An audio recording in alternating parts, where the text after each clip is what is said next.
Who will cry for the little girl who's fearful of the night, where ghouls and goblins haunt her home and timeless is her fright?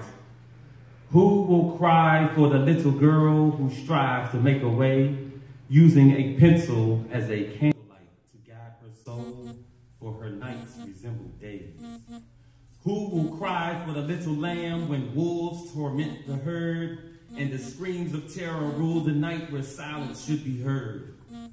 Who will cry for the little bird who had a song to sing, but every chance the bird-like flock denied her of a dream, or so it seemed? And now I stand before this crowd like so many times before to chronicle the times that have come to pass and wash our grief ashore.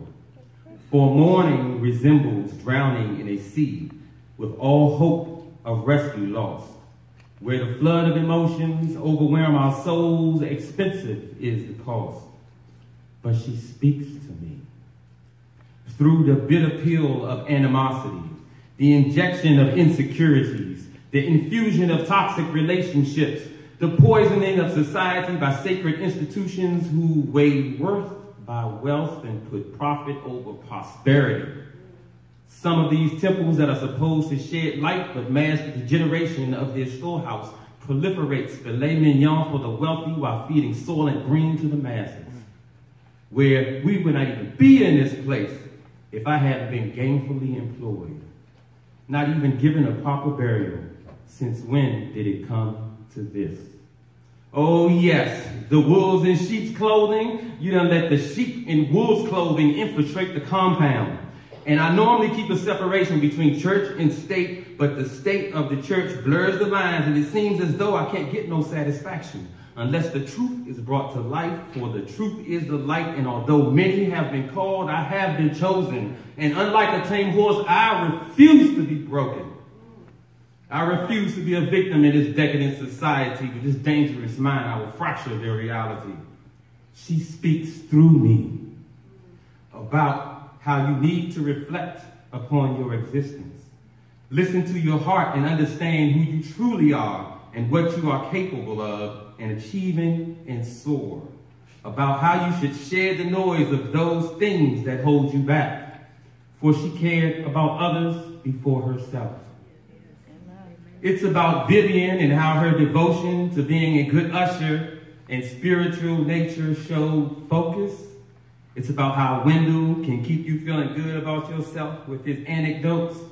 It's about how Donna is always so bold and took charge, and she admired that, and how fearless nature and tenacity is an asset. It's about how Vincent would come down that court and demand respect, how he would spin those records and keep the dance floor moving, infusing good nature wit to make everyone in the crowd feel as though they were a part of something. It was how Roger could talk his way into something or out of anything, and how the masses loved his exuberant personality.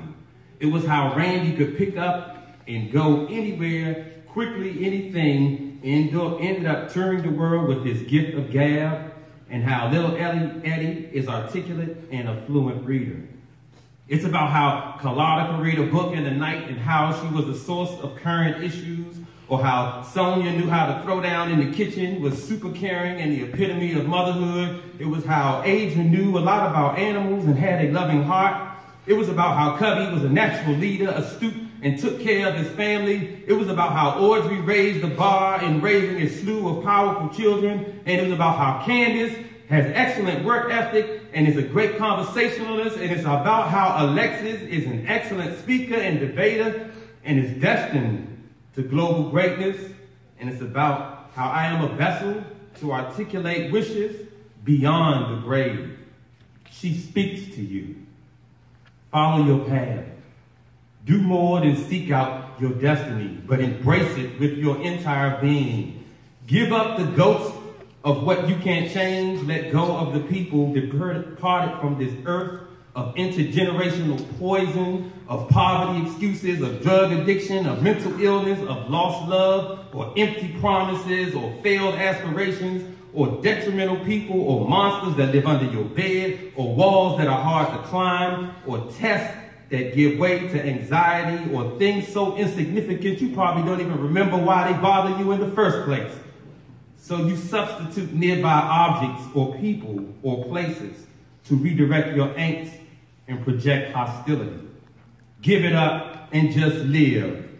If a person can wake up, take a multitude of pills, put on clothes to go to the hospital, to be poked and prodded and examined, only to hear bad news multiple times a week over the span of 16 years, and still find solace in drinking orange crushed soda or eating crushed ice or chewing Orbit gum or watching Gunsmoke reruns on non-cable TV, or go to the amusement park to watch others have fun, then you have no excuse. Let your shame of being inactive, ineffective, or inanimate be your impetus, your drive, your catalyst to take action, not talk, but awaken yourself to the infinite possibilities that exist and are at your fingertips. Just live. Who will smile for the little bird whose melody pervades the air, and angelic masses rise in ovation simply because her song is there? Who will smile for the little lamb reunited with her stock in endless pastures beneath his hoofs, and sunshine never stops? Who will smile for the little girl who has journeyed to be free? Who now stands shoulder to shoulder with Christ for all eternity?